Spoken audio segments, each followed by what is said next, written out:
Exam preparation series में unit 7 plane analytical geometry and straight line का past paper से एक लॉन्ग का क्वेश्चन आपको जो है समझाऊंगा मैं। ठीक है, अब इसमें 4 डिफरेंट चीज़ें यानी डेटा गिवन में जस्ट एक फिगर गिवन है आपके पास। ठीक है, ABC एक ट्रायंगल है और इसके 4 पार्ट्स हैं जो 4 इम्पॉर्टेंट टॉपिक्स हैं हमारे पास इस चैप्टर के। ठीक है, उनको कंबाइन करके एक लॉन्ग क्वेश्चन जो है वो 8 नंबर का बना दिया है। तो हम 1 बाय 1 पार्ट्स को डिस्कस करते हैं। फर्स्ट पार्ट में पूछा जा रहा है राइट द इक्वेशन। अब देखिए यहाँ आपको इक्वेशन मेकिंग का कॉन्सेप्ट ज़रा क्लियर हो जाएगा। अगर हमें 2 साइड्स की इक्वेशन बनानी है, लाइक एक AB है और एक AC है, तो A और B पॉइंट आपको गिवन है। AC की इक्वेशन बनानी है तो A और C पॉइंट गिवन है। तो इट मीन्स कि इस लाइन सेगमेंट के 2 पॉइंट्स A और B क्लियर हैं। तो जब आपके पास 2 पॉइंट्स मौजूद हों और आपको इक्वेशन मेकिंग करनी है तो आपको 2 पॉइंट फॉर्म यूज़ करनी है। ठीक है, यानी ये आपके पास एक फार्मूला है, यानी जैसे आपके पास स्लोप पॉइंट फॉर्म है, y इंटरसेप्ट फॉर्म है, 2 इंटरसेप्ट फॉर्म है, इसी तरह 2 पॉइंट फॉर्म का मतलब है कि आपको 2 लाइन सेगमेंट के दोनों पॉइंट्स पता हैं और आप उसकी इक्वेशन बनाना चाहते हैं। तो ये मैंने फार्मूला जो है वो लिखा है। ठीक है, इससे हम कहते हैं 2 पॉइंट फॉर्म। अब हमें पहले A और B की इक्वेशन बनानी है, तो A के पॉइंट्स को हम x1 y1 कंसीडर कर लेंगे। ठीक है, और B के पॉइंट को x2 y2 कंसीडर कर लेंगे।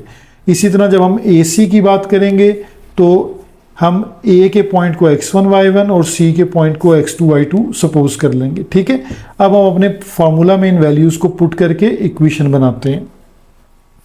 अब देखिए हमारे पास है y माइनस y1, तो y1 है हमारे पास -4 divided by y2 minus y1, तो y2 माइनस y1 में हमारे पास आ जाएगा 6 minus -4 equal to x minus x1, तो x1 है हमारे पास -3 और देन x2 माइनस x1 है तो 4 माइनस -3। ठीक है, अब हमारे पास स्टेप आ जाएगा y प्लस 4 और 6 प्लस 4 हो जाएगा 10, यहाँ x प्लस 3 और 4 प्लस 3 हो जाएगा 7। देन बाय क्रॉस मल्टीप्लाई करेंगे तो 7 multiply with y plus 4 and 10 multiply with x plus 3, तो यहाँ हमारे पास आ जाएगा 7y 7 4 ज़ा 28, देन 10x और 10 3 ज़ा 30। तो राइट साइड पर x की टर्म पॉजिटिव है, तो आप लेफ्ट साइड की टर्म्स को राइट साइड पे शिफ्ट कर दें। 10x माइनस 7y और plus 30 then minus 28 equal to 0। तो हमारे पास ये इक्वेशन आ गई 10x माइनस 7y और प्लस 2 इक्वल टू 0। ये हमारे पास AB की इक्वेशन आ गई। ठीक है, सिमिलरली अब हम अपने फार्मूले में A और C के पॉइंट्स को पुट करते हैं, यानी y माइनस y1, तो y1 है हमारे पास 6 divided by y2 minus y1, तो -3 और -6, देन x माइनस x1 यानी 4 और x2 माइनस x1 जो है वो हमारे पास हो जाएगा 4 माइनस 4। अब देखिए यहाँ डिनोमिनेटर में ये 0 आ रहा है। ठीक है, तो 0 से आपका क्वेश्चन इन्फिनिटी हो जाता है, तो आपने सिर्फ इसको थोड़ा सा राइट वे में सॉल्व इस तरह कर लेना है कि x माइनस 4 डिवाइडेड बाई 0, इस 0 को आप लेफ्ट साइड पे मल्टीप्लाई करवा दें। ठीक है, तो ये पूरी टर्म मल्टीप्लाई होके 0 हो जाएगी, तो x माइनस 4 इक्वल टू 0। ये आपके पास जो है वो इक्वेशन आ गई AC की। ठीक है, तो यहाँ हमारे पास AC की इक्वेशन भी आ गई, यानी पहला पार्ट जो है वो सॉल्व हो गया। हमें AB और AC दोनों की इक्वेशन हमने निकाल ली। अब हमारे पास पार्ट B है फाइंड इंटीरियर एंगल। अब देखिए इंटीरियर एंगल जो है वो आपको 2 लाइंस, जिन 2 लाइंस के बीच में देखें, हम अगर फिगर पे जाते हैं तो हमें ये इंटीरियर एंगल फाइंड आउट करना है। इसको हम थीटा से रिप्रेजेंट करते हैं। ये आपके पास AB और AC, ठीक है, इन 2 लाइंस के बीच में बन रहा है, तो हमें AB और AC का स्लोप नीड होगा। ठीक है, तो अब हम अपने क्वेश्चन पे आते हैं। हमने स्लोप का फार्मूला लिख लिया है। AB और AC का हम स्लोप कैलकुलेट करते हैं। हमारे पास MAB आ जाएगा y2 माइनस y1, यानी 6 minus minus 4, x2 minus x1 4 minus minus 3, तो ये हो जाएगा 6 प्लस 4 10 और 4 प्लस 3 हो जाएगा 7, ठीक है। देन हम MAC का स्लोप निकालते हैं, ठीक है। तो y2 माइनस y1 यानी माइनस 3 और आपके पास आ जाएगा y2 माइनस y1 में माइनस 4। सिमिलरली हमारे पास जो है वो x2 माइनस x1 में 4 और माइनस 3, ठीक है। तो अब हमारे पास यहाँ सिंप्लीफिकेशन इसकी क्या हो जाएगी, माइनस 3 प्लस 4 एंड 4 प्लस 3, तो यहाँ से हमारे पास रिजल्ट आ जाएगा 1/7, ठीक है। AB और AC जब दोनों का हमारे पास स्लोप आ जाए तो आपके पास एंगल के लिए फार्मूला देखें, ये आपको यहाँ क्वेश्चन में याद हो जाएगा, टेंजेंट थीटा। अब इस फार्मूले में हमारे पास होती है M2 माइनस M1 और divided by 1 plus M2 M1 की होती है प्रोडक्ट, ठीक है।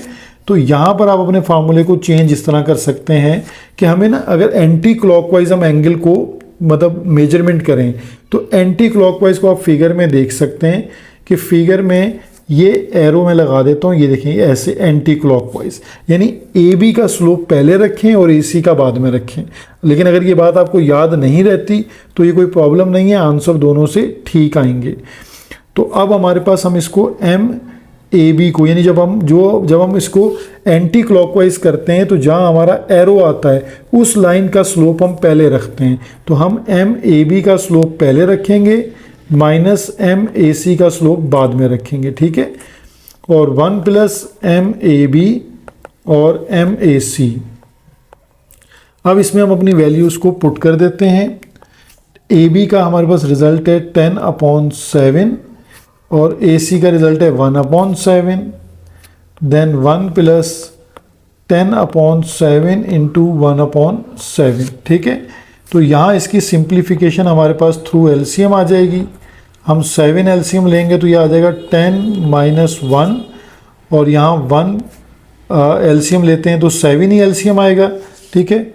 यहाँ मैं इसको एक स्टेप को थोड़ा सा और इसको ज़रा सिंप्लीफाई करके कर देता हूँ आपके लिए ताकि आपको स्टेप क्लियर हो जाए कि 1 एज इट इज़ प्लस 10 1 ज़ा 10 और 7 7 ज़ा 49, ठीक है। अब 10 माइनस 1 होता है 9/7 और लास्ट हम यहाँ LCM लेते हैं तो 49 LCM आ जाएगा, 49 प्लस 10, ठीक है। अब हमारे पास ये स्टेप बन जाएगा tangent theta equal to 9/7 divided by 59/49। अब देखिए इस डिवाइड के साइन को जब हम मल्टीप्लाई में चेंज करेंगे तो हम इसको लिख सकते हैं 9/7 मल्टीप्लाई बाय 49/59। यहाँ 7 1 ज़ा 7 और 7 7 ज़ा 49। अब 7 इंटू 9 होता है 63/59। तो यहाँ हमारे पास जो टेंजेंट थीटा, अब देखिए थीटा की जगह पे आप लिख सकते हैं measurement angle A equal to 63/59 और फाइनली हम इसको इस तरह लिख सकते हैं कि angle A equal to tangent inverse 63/59। अब आप इसका इन्वर्स करके एंगल निकाल लें या इसको इसी फॉर्मेट में आंसर पे लिख दें तो दोनों ऑप्शन इसके ठीक हैं। पार्ट C है इसका, find the area of triangle ABC, ठीक है। तो एरिया ऑफ ट्राइंगल एक इम्पॉर्टेंट क्वेश्चन है शॉर्ट के लिए, ठीक है। और ये देखें ये एरिया ऑफ ट्राइंगल का फॉर्मूला है। इस फार्मूला में आपने अपने तीनों पॉइंट्स जो हैं वो पुट कर लिए। ये आपके पास A के पॉइंट्स हैं, फिर B के पॉइंट्स हैं, फिर C के पॉइंट्स हैं, ठीक है। ABC के पॉइंट्स को पुट कर लिया। अब हमने डिटर्मिनेंट को एक्सपेंड करना है। तो पहला एलिमेंट है -3, उसके नीचे वाले एलिमेंट्स ड्रॉप कर दें, 6 -3 1 और 1। दूसरा एलिमेंट है हम R1 से एक्सपेंड कर रहे हैं -4, तो अब 6 और -3 को ड्रॉप कर दें, 4 4 1 और 1। फिर थर्ड एलिमेंट है 1, तो यहाँ हमारे पास 4 4 6 और -3, ठीक है।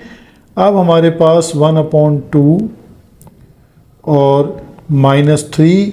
अब देखें 1 इंटू 6 हमारे पास आ जाएगा 6, -3 इंटू 1 -3, फिर साइन चेंज करेंगे +3। ठीक है बच्चे, यहाँ गलती करते हैं, इसलिए मैं बार बार इसको बता रहा हूँ कि जब -3 1 जा -3, फिर इसका साइन चेंज करें +3।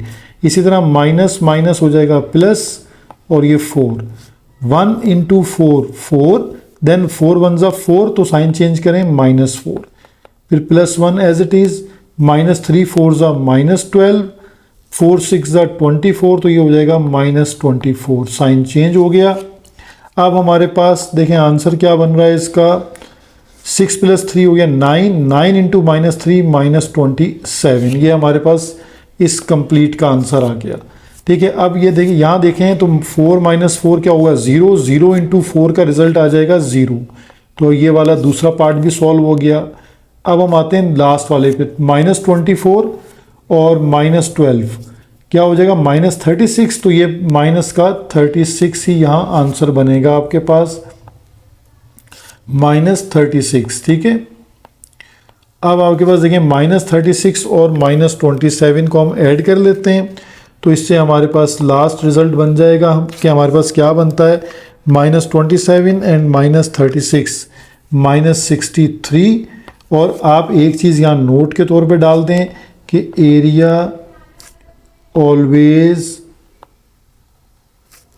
पॉजिटिव। ठीक है, एरिया पॉजिटिव लिया जाता है, तो -63/2 मत लिखिएगा, इसको पॉजिटिव कर दें 63/2। ठीक है, अगर डेसिमल में करना चाहते हैं तो उसको डेसिमल में शिफ्ट कर दें, यानी 31.5 स्क्वायर यूनिट। ठीक है, ये इसका एरिया बन जाएगा, जिसको हम डेल्टा ABC से रिप्रेजेंट करते हैं। तो ये इसका पार्ट C सॉल्व हो गया।